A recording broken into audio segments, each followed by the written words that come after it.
एक ही दिन में डोनाल्ड ट्रंप ने पूरा कंफ्यूज्ड बॉयफ्रेंड बिहेवियर दिखा दिया। पहले बोला ईरान को स्ट्राइक करेंगे, फिर कुछ घंटे बाद डिप्लोमेसी भी इंपॉर्टेंट है, और अब पूरी दुनिया सोच रही है फाइनल डिसीजन क्या है।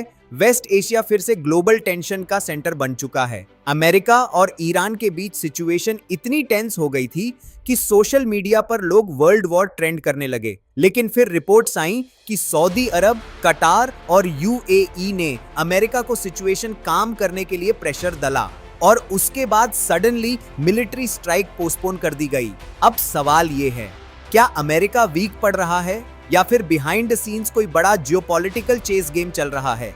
सबसे पहले समझिए कि ईरान इतना इंपॉर्टेंट क्यों है।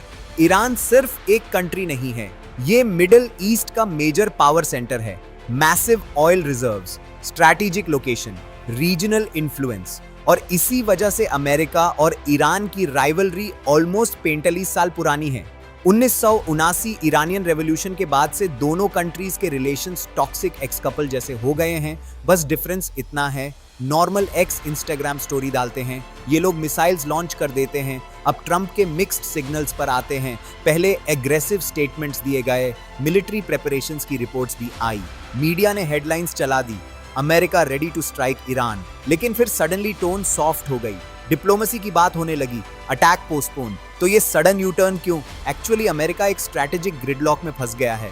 अगर यूएस ईरान पर डायरेक्ट अटैक करता है तो कॉन्सिक्वेंसेस डेंजरस हो सकते हैं। ईरान के पास मिसाइल्स हैं, रीजनल एलाइज हैं, और सबसे इंपॉर्टेंट हॉर्मुज स्ट्रेट। ये दुनिया के सबसे इंपॉर्टेंट ऑयल रूट्स में से एक है। अगर ईरान ने इस रूट को डिसरप्ट कर दिया तो ग्लोबल ऑयल प्राइसेस रॉकेट की स्पीड से ऊपर जाएंगे, और जब ऑयल प्राइसेस बढ़ते हैं तब सिर्फ इकोनॉमिस्ट्स को टेंशन नहीं होती, हमारे घर का पेट्रोल बजट भी इमोशनल डैमेज फील करता है। इंडियन मिडिल क्लास का असली जियोपॉलिटिकल कंसर्न क्या होता है?